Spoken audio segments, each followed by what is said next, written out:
Hello everyone, कैसे हैं आप सभी लोग। तो देखो बच्चों, आज बहुत ही प्यारा टॉपिक होने वाला है क्योंकि बहुत लोगों को ये प्रॉब्लम होती है ये चीज़ समझने में कि सर ये जो कॉन्ग्रुएंसी वाला कॉन्सेप्ट होता है ये। तो आज के चैप्टर में हम इसी कॉन्ग्रुएंसी को समझेंगे और आई एम डैम श्योर ये चैप्टर के बाद आप दो टॉपिक तो बिल्कुल नहीं भूल पाओगे कि किसी भी ट्रायंगल की जो कॉन्ग्रुएंसी वो एंगल साइड एंगल और एंगल एंगल साइड से कॉन्ग्रुएंसी कैसे निकालते हैं। बहुत बेहतरीन तरीके से बताऊंगा और आई एम डैम श्योर आपको सारी चीज़ें क्लियर हो जाएंगी।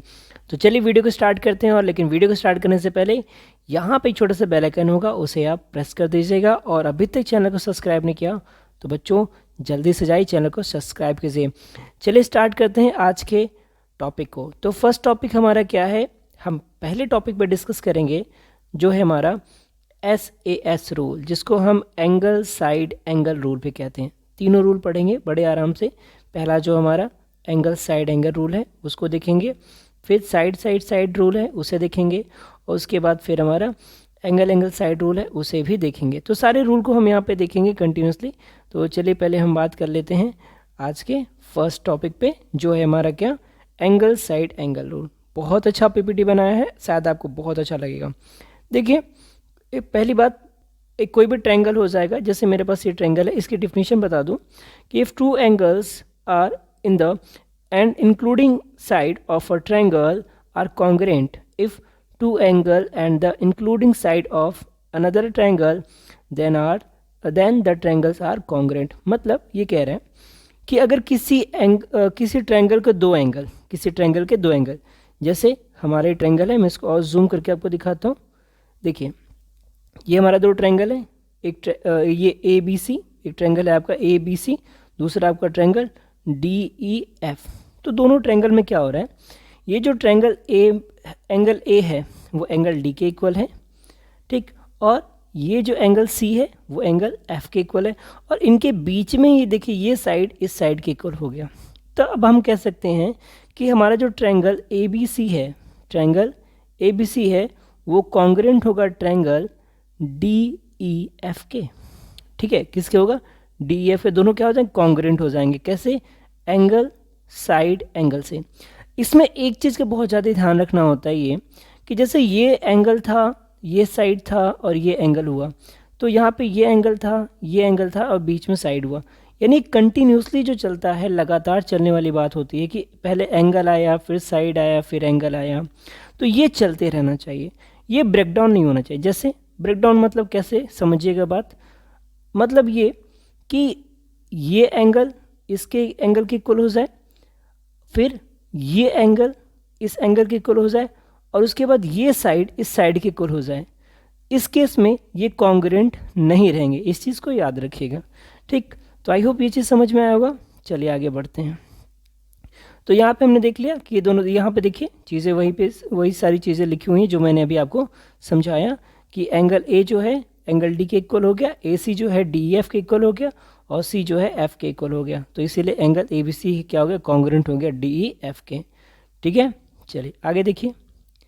तो इंक्लूडिंग साइड एक वर्ड आया था, उसको भी समझ लेते हैं। तो यहाँ देखिए कि the side between two angle of a triangle, side between two angle of a triangle मतलब दो एंगल के बीच में जो साइड आएगा वो इंक्लूडिंग साइड कहलाएगा। जैसे ये देखिए एंगल था, ये भी एंगल था, तो इनके बीच में साइड। तो इस चीज़ का ज़्यादा ध्यान रखना है।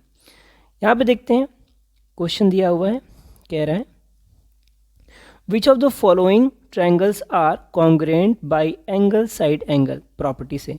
तो अब आपको इसमें बताना है कि एंगल साइड एंगल प्रॉपर्टी से कौन से ट्रायंगल्स कॉन्ग्रुएंट होंगे। तो पहला ट्रायंगल देखो, यहाँ पे ABC है, दूसरा DEF है, तीसरा आपका GHI है।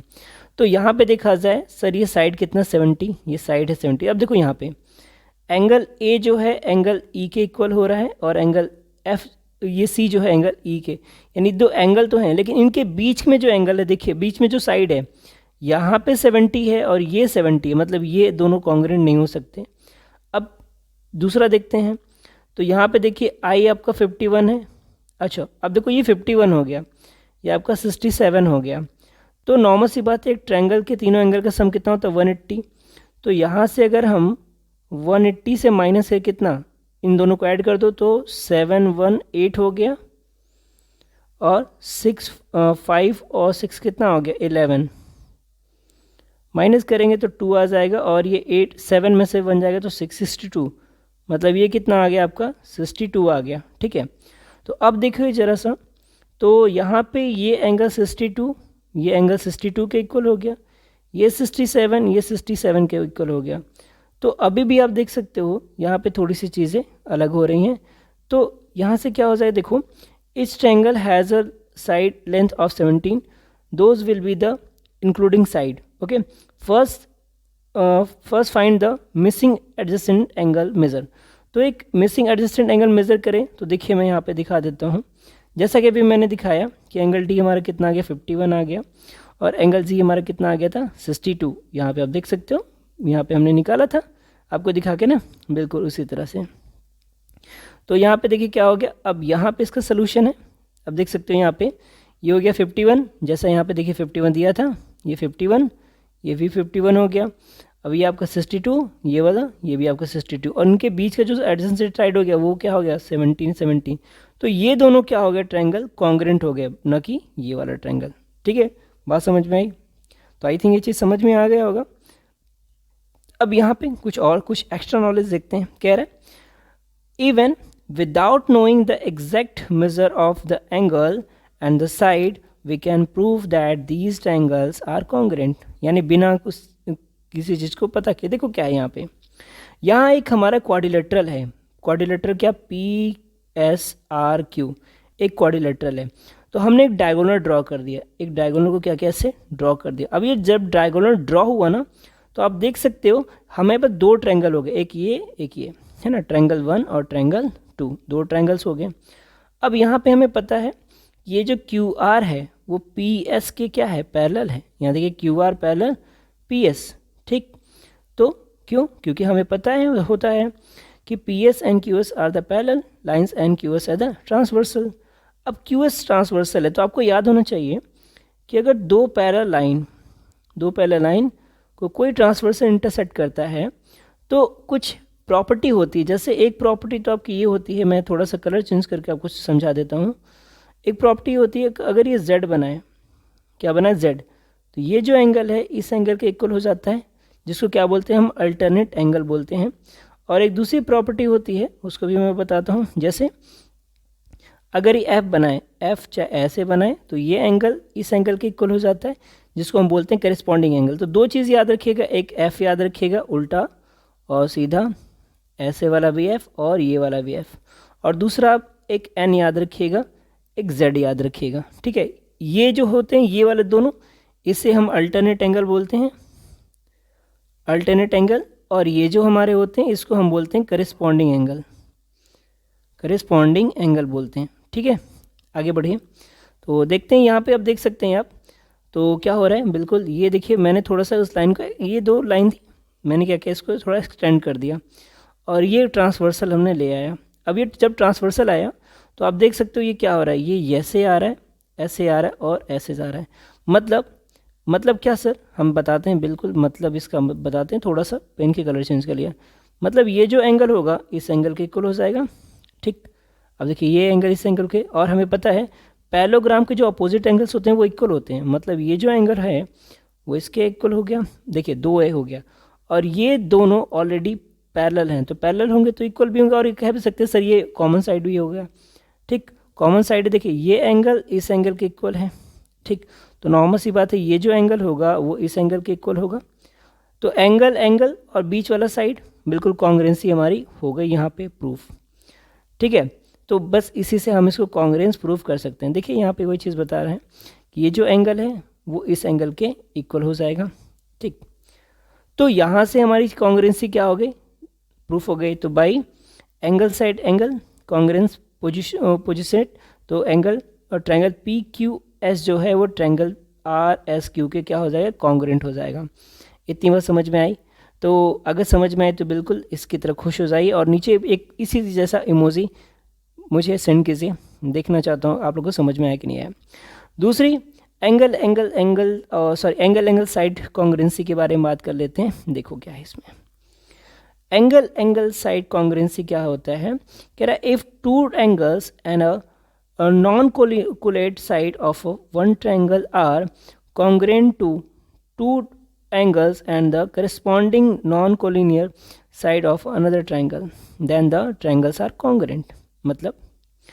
मतलब ये सर जी कि यहाँ पे जो चीज़ें दी हैं थोड़ा सा घुमा के बोल दिया है, चीज़ों को थोड़ा सा क्या है घुमा के बोल दिया। बात तो वही बोला है लेकिन चीज़ों को यहाँ पे थोड़ा सा घुमाया कैसे है? इसने बोला कि अगर किसी ट्रायंगल का एक एंगल दूसरे ट्रायंगल के एक एंगल के और दूसरा एंगल दूसरे एंगल के इक्वल हो जाए और कोई नॉन कोलिनियर मतलब इनके बीच का नहीं, इसके अलग सा साइड से इन दोनों के इक्वल हो जाए तो वो भी क्या हो जाएंगे? कॉन्ग्रेंट हो जाएंगे। क्या हो जाएंगे? कॉन्ग्रेंट। तो चलिए एग्जांपल देखते हैं।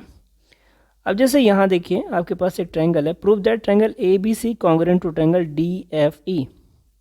तो ए बी सी ये रहा, डी एफ ये रहा। तो आप देख सकते हो ये आपका 71 है, ये आपका 54 है, ये आपका 71, ये आपका 54। तो टू एंगल है और 71 के पास वाला साइड देखिए 12 है, 71 के पास वाला साइड 12 है। तो बिल्कुल यहाँ से बोल सकते हैं कि जो एंगल ए है वो एंगल एफ के बराबर है और दोनों कितने हैं? दोनों हैं आपके 54 डिग्री। ठीक है। वहीं एंगल बी एंगल डी के बराबर है, दोनों कितने हैं? दोनों हैं आपके 71 डिग्री के बराबर हैं। तो यहाँ से हमारा डी बी सी जो है किसके इक्वल हो गया? डी ई के इक्वल हो गया। क्यों? क्योंकि ये दोनों क्या है 12 सेंटीमीटर जो भी है दिया हुआ है। तो भाई एंगल साइड से हम बोल सकते हैं सर दोनों क्या हो गए? कॉन्ग्रेंट हो गए। अब यही जो प्रॉब्लम है उसी कॉन्ग्रेंट पे एक प्रॉब्लम है, आप देख सकते हो उसको। तो यहाँ पे कह रहा है ये जो साइड है मतलब क्यू पी ये एस आर के इक्वल है। ठीक है, मतलब क्यू पी एस आर के क्या है? इक्वल है। यानी यहाँ से एक चीज़ तो आ गया, क्यू पी जो है वो एस टी के इक्वल है, सॉरी एस टी। ठीक। दूसरी बात देखा जाए ये एंगल कह रहा है इस एंगल के इक्वल है, मतलब एंगल पी जो है एंगल एस के इक्वल है। और एक बात और बच्चों, अगर दो लाइन एक दूसरे को आपस में इंटरसेक्ट करते हैं ना तो ये जो एंगल होते हैं ना इनको बोलते हैं वर्टिकली अपोजिट एंगल बोलते हैं। क्या बोलते हैं? Vertically opposite angle. ये हमेशा इक्वल होते हैं, मतलब ये जो होगा ना इसके इक्वल हो जाएगा ये दोनों। तो बढ़िया, यहाँ से हमारा आर जो है वो एंगल आर के इक्वल हो गया, वर्टिकली अपोजिट एंगल। तो भाई एंगल साइड कॉन्ग्रेंसी हो गई हमारी और ये हमारा क्या हो गया? कॉन्ग्रेंट हो गया।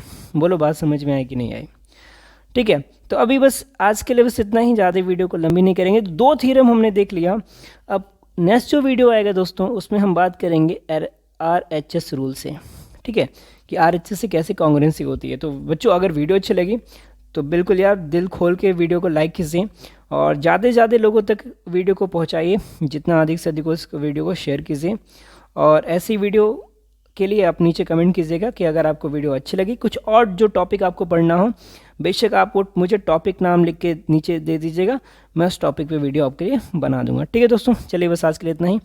जय हिंद दोस्तों, मिलते हैं नेक्स्ट वीडियो में। तब तक के लिए अपना ध्यान रखिएगा। शब खैर, खुदा हाफिज़ एंड शुभ रात्रि।